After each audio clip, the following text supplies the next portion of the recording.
سلام بینندگان عزیز، برنامه اخبار آزادی با خبرهای آخری تاجیکستان و جهان تقدیم شما می شود. امروز چهارشنبه 11 اوگوست، عبدالله اشرف هستم در خدمت شما. حالا توجه کنید به سرخط موضوعهای برنامه امروز. اشرف غنی پرزیدنت افغانستان به مزار شریف سفر کرد. طالبان مرکزی ولایت بدخشان را تصرف کردند. خوانندگان در آببازی غرق گشتند، آموزگاران را حبس کردند. دادستانی در شهر خوجند آموزگاران را از استرافشن در بی احتیاطی که باعث مرگ خوانندگان شد عیبدار کرد.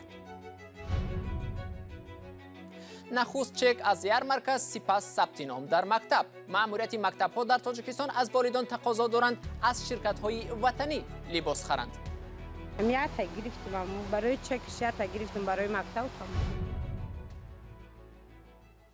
امروز پرزیدنت افغانستان به شهر شمالی مزار شریف مرکزی ولایت بلخ سفر کرده با جنگسالاران عطا محمدی نور و عبدالرشید دوستم دیدار و ملاقات داشت. در همین حال طبق اطلاع یک عضو شورای ولایت بدخشان، در پی حمله دیروزه طالبان مرکزی ولایت شمال و شرقی بدخشان افغانستان و یا حداقل چندین بینای مهمی حکومت این ولایت تحت تصرف طالبان است. اشرف غنی با پیشوایان و فعالان استانی بلخ دیدار و گفتگو کرد. این قسمت افغانستان از گوشه‌های آرامترین این کشور به شمار می رفت. حضور طالبان در اینجا همین اواخر ناچیز بود، اما سرعت پیشرفت کنونی آنها بسیاری ها را به حالت شاک آورده است. به نوشته خبرگزاری رایترز، فعلا طالبان 65% خاک افغانستان را تصرف کردند. پرزیدنت ایالات متحده آمریکا جو بایدن روز سه‌شنبه از رهبران افغانستان دعوت کرد که برای حمایت از وطنشان قیام کنند. آمریکا طور معمول نیروهای حکومت افغانستان را حمایت خواهد کرد. قبل از شروع برنامه از همکارم مصطفی سرور از بخش افغانستانی رادیو آزادی پرسیدم که چرا طالبان به این آسانی پیشرفت دارند. بله، همونطور که شما گفتین، طالبان به تازگی شهر فیض‌آباد مرکز ولایت بدخشان در شمال شرقی افغانستان را تصرف کردند. در مورد این که جنگجویان طالبان چگونه تانستن که به این سرعت پیشروی کنند، مخصوصا در برخی از مناطق در شمال افغانستان، نظریات گوناگون وجود داره. شما میدانید که جنگ به شدت جریان داره در یکی دو جبهه، نه بلکه در چندین جبهه در مناطق مختلف افغانستان، از شمال گرفته تا جنوب، از غرب تا شرق. یکی از دلایل این است که نیروهای خاص افغانستان که تعدادشان به چندین هزار نیرو میرسه و گفته میشه که در منطقه بی‌نظیر هستند، اینها سخت زیر فشار هستند در مناطق مختلف. شما میدونید که تنها جنگ در شمال نه، بلکه در جنوب و در غرب و در جاهای دیگه هم جریان داره، از جمله در کندهار، از جمله در هلمند. یکی از دلایل این است که این نیروها که نیروهای ورزیده تر و آموزش دیده تر خوانده میشن، اینها سخت مصروف و مشغول هستند. سازمان ملل متحد میگوید که طالبان در جریان جنگ‌های اخیر به جنایت‌های جنگی راه دادند. شما در این باره چی میگویید؟ در مورد گزارش‌ها در ارتباط به جنایت جنگی، بله، گزارش‌های وجود داره. مثلا در ولسوالی اسپین بولدک که ولسوالی مرزی با پاکستان هست، وقتی که چند هفته پیش طالبان ولسوالی را تصرف کردند، دور و بر 400 نفر را بازداشت کردند و بعد گزارش رسید که حدود 100 نفر کشته شدند که گفته شد غیر نظامی بودند. مقامات افغان گفتند که کار طالبان است و همچنان بعداً مقامات امریکایی و بریتانیایی هم این رویداد را نکوهش کردند. اما طالبان پیوسته چنین ادعاها و اتهامات را انکار کردند و رد کردند و حتی خواستار تحقیق در این زمینه شدند. در برخی از مناطق گزارش هایی وجود داره که طالبان زنان محلی را به نکاح با جنگجویانشان مجبور کردند، وادارشان کردند، اما طالبان این گزارش ها را هم نمیپذیرند. چون این گزارش های وجود داره و چون این انکارهای هم هست. تشکر از همکارم مصطفی سرور از بخش افغانی رادیو آزادی که درباره اشغال بدخشان از سوی طالبان اطلاع داد. معلومات از این بیشتر را در سامانه رادیو آزادی www.azadi.org میتوانید پیدا و مطالعه کنید.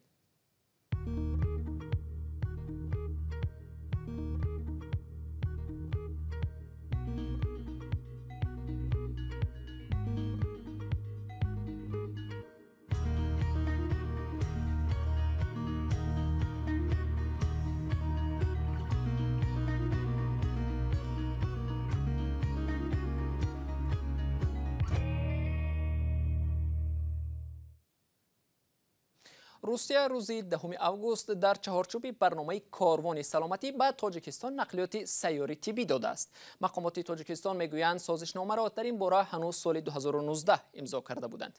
نماینده روسیه در تاجیکستان گفته است که نقلیات سیار بیشتر برای کمک به ساکنان منطقه‌های دور افتاده در نظر گرفته شده است. روسیه برای رشد تاجیکستان از جمله بخش تندرستی آن بر اساس شریکی استراتژی دستگیری دائمی می‌کند، گفته است شمیل سمسیدینوف، نماینده روسیه در شهر دوشنبه. و اظهار باوری کرد که نقلیات سیار به هزارها شهروند تاجیکستان که در روستاها به سر میبرند یاری خواهند رساند. وزارت تندرستی تاجیکستان میگوید که نقلیات سیار با تجهیزات معاصر طبی از قبیل تجهیزات رنتگنی، تشخیص استماتولوژی و لوازمات دیگر طبی مجهز است. مبلغ عمومی لایحه 2,060,000 دلار آمریکایی بوده، 2 میلیونش را بانک اروپایی ثبات و رشد و 60,000 دیگرش را جانب تاجیکستان پرداخت کرده است. مفتشان در شهر خوجند مدیر و آموزگاران یک مکتب را از استراوشن حبس کرد. این آموزگاران را تفتیشات در بی‌احتیاطی متهم می‌کند، چون آنها یک گروهی 20 نفری خوانندگان را 7 ایول به تماشای خوجند آوردند و 4 نفر آنها هنگام آوازی در دریای سیر غرق شده فوتیدند. مأموریت مکتب آموزگاران و پیوندان آنها نخواستند در این باره ابراز نظر کنند. تفصیلات بیشتر این موضوع در گزارش همکارم فرزان محمدی از شهر خوجند. مدیر مکتب رقم 60 شهر استراوشن و دست کم یک آموزگار دیگر این تعلیمگاه در رابطه به مرگ 4 شاگردشان بازداشت شدند. دادستانی شهر خوجند آنها را در حادثه غرق شدن نورسان هنگام شناوری جوابگر می‌داند. یک منبع نزدیک به تفتیشات روز 11 آگوست به رادیو آزادی گفت ضد این دو معلم با گمان از بی‌احتیاطی رساندن به مرگ پرونده گشوده شده است. این عیبنامه از 2 تا 5 سال زندان و محروم ساختن از حقوق اشغال منصب‌های معین را پیش بینی می‌کند. مقامات میگویند آموزگاران زیاده از 20 شاگرد خود را به سیاحت خوجند آورده بی‌نظارت گذاشتند و 4 نفر آنها هنگام آبازی غرق شدند. جسد بختیار کریم قلوف، صدرالدین کریموف، لذیذبک خدیروف و اصیلبک محمدی صایف 16 ساله را پس از چند ساعت جستجو یافته روز 8 ایول در دهه نجانی شهر استراوشن دفن کردند. حالا بنابر خلل ندیدن تفتیش منبع از افشای نام بازداشت شده ها خودداری کرد، ولی قبلا والدان نورسان غرق شده گفته بودند که فرزندانشان همراه آموزگاران و مدیر مکتب به سیاحت رفته بودند. یکی از آموزگاران مکتب رقم 60 استراوشن بدون ذکر نامش افزود راهبر صنف نورسان غرق شده و دیرکتور مکتب را بارها به بازپرسی دعوت کرده بودند، ولی بعد حادثه مدیر مکتب بارها در بیمارخانه بستری شد و وضع باقی مانده آموزگاران نیز خوب نبود. ولی در نشست خبری سردار ریاستی معارف ولایت سوخت عاصم کریمزاده در این باره اظهار نظر کرده بود. در وقتی که راه بودیم و همون وقتا همین 4 نفر آهسته همین چخیر شده است که همین از گروه اساسی جدا شده رفته همین دایره آموزی میکنیم گفته در دوره همین خیلی پلیسی ناکوش شده است و البته اون نفرانی که سهلنگکاری کردن کمبودی راه دادن آن نفرانی که گناهکار هستند ما باید همین موافقی در خلاصه تفتیشاتی که شده ایستاده است البته جابجایی میکنیم. پیشتر نیز بعضی از والدان نورسان غرق شده در این فاجعه مکتب و آموزگاران را گناهکار کردند. حاضر وقتی همون کرانتین کسالی با اونجا بردن شرط لازم بود. در شعبه معارف شهر استراوشن گفتند این سفر بدون موافقه مدیر معارف و بیرون از نقشه کاری صورت گرفته است. روشن نیست تا کجا این سیاحت برای مکتبیان حتمی بود. به گفته شاهدان حادثه در نزدیکی باغ فرهنگی و استراحتی نوروزگاه شهر خوجند در اینجا رخ داده است. غواصان جسد غرق شدگان را از قعر دریای سیر بیرون آوردند. فرزان محمدی، رادیو آزادی، شهر خوجند.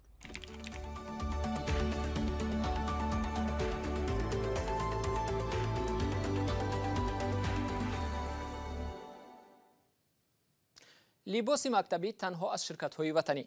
مأموریت مکتب‌های همگانی در تاجیکستان با نزدیک شدن سال نو تحصیل از والدان تقاضا کردند که برای فرزندان خویش تنها از شرکت‌های وطنی سر و لباس خریداری کنند. والدان میگویند نرخ لباس شرکت‌های وطنی گران است و گاهی صفتش پست. وزارت معارف ادعا دارد که والدان در انتخاب لباس مکتبی آزادند. تفصیلات دیگر این گزارش در گزارش همکارم نگاره فضل‌الدین و علیشیر ظریفی. ماه август барои Сафармо Давлатова сокини ноҳияи Рӯдакӣ ва модари ду фарзанд серхарҷу пурташвиш аст. Мегӯяд барои омода кардан як фарзандаш ба таҳсил тақрибан 500 сомонӣ лозим аст. Ин зан нияти ба бозор рафтанро доштааст, вале аз мактаб ба ӯ гуфтанд аз ярмарка либос харидорӣ кунад. Мята гирифтим, барои чекиш ята гирифтим барои мактаб тамом. Документ ҳамаша туғри кардем, ё чеки мактаб мебари, ё текстила. намояндагони вазорати маориф ва илми Тоҷикистон чунин талаботро ғайриқонунӣ донистанд. вазорати маориф чанд сол аз боз гуфта истодааст ки дар мактаб хариду фурӯши либоси мактаби ман дар умум муаллим мактаб объекти хариду фурӯши либос набояд бошад. бо наздик шудани соли хониш мақомот дар чанд гӯшаи шаҳри Душанбе ярмаркаи фурӯши либосҳои мактабӣ ташкил намуда эълон карданд ки нархҳо дар ярмаркаҳо нисбат ба бозор арзонтар аст. агар аз тафовут нисбат ба нархи бозору иттиҳодияи насоҷӣ мубинем дар муайян мешавад ки 25, 35, 40% нисбатан арзон ба бозор ба фурӯш монда шудааст. вале волидон мегӯянд арзиши либоси мактабӣ ҳамон тавре ки дар бозор гарон шудааст дар ярмаркаҳо низ қимат буда тафовути зиёдеро намебинанд. одамое ҳастанд ки чанд таи доранд ин ранги банда та сета чорта ака гуфтан ярмарка чем бозор на арзонтара ҳамин дар ярмарка мешава охир ака гуфтем бё як сомон арзон шава бояд тигаш намеяд чи дига шава. иқтисоддонҳо мегӯянд дар умум нархи либоси мактабӣ дар кишвар гарон аст ва ҳангоми муқаррар намудани нарх дастмозд ва ё маоши хонаводаҳо ба назар гирифта намешавад. ارزش اصلی مال ممکن یک سامان باشد، در این میمانند ارزش ممکن 10 سامان میمانند. اما آشه که بیواسطه مثلا پدر و مادر یا که مثلا آن طبقه های کم بداهتی که هستند چندان قدرتی امکانیتی مثلا خریداری کردن آن را ندارند در این زمان. аз соли 2007 дар мактабҳои Тоҷикистон либоси ягонаи мактабӣ ҷорӣ шудааст. дар аввал волидон ҳаққи интихоби либос барои фарзандонро доштанд ва онро асосан аз бозор мегирифтанд. аммо солҳои охир аз волидон талаб шудааст ки либосҳоро аз ширкатҳои ватанӣ бигиранд. гоҳе ҳатто ин ширкатҳо ном ба ном ҳатмӣ мешаванд. ҳомиёни ҳуқуқ борҳо инро як нав поймоли ҳуқуқи сокинон ва корбарони шабакаҳои иҷтимоӣ бизнеси мансабдорони муайян донистанд. کاربران اینترنت در ترکمنستان شکایت دارند که مقامات از آنها میخواهند با قرآن قسم یاد کنند که برای وارد شدن به شبکه‌های اجتماعی و سامانه‌های خبری از VPN یا فیلتر شکن‌ها استفاده نمیبرند. یک ساکنی ترکمنستان با نام اینور به بخش ترکمنی رادیوی آزادی گفت مقامات از او طلب دارند با قرآن قسم یاد کند که از VPN استفاده نمیبرد. در ترکمنستان بسیاری از شبکه‌های اجتماعی معروف و سامانه‌های خبری بستند و بدون VPN و یا فیلتر شکن باز نمی‌شوند. ترکمنستان از نظر آزادی سخن و دسترسی آزاد به اینترنت از کشورهای بسته جهان به شمار می‌رود. شماره خیلی کمی ساکنان به اینترنت دسترسی دارند و رسانه‌های خبری همگی زیر نظارت دولت هستند و سانسور می‌شوند. بیننده ارجمند، وقتی برنامه اخبار آزادی اینجا با پایان میرسد. تشکر از شما که تا این لحظه ها با ما بودید. خبر و گزارش‌های دیگر را در سامانه www.azadi.org می توانید بخوانید. گزارش‌های ویدیویی در آزادی ویدیو گذاشته شدند. خداحافظی هر یک شما.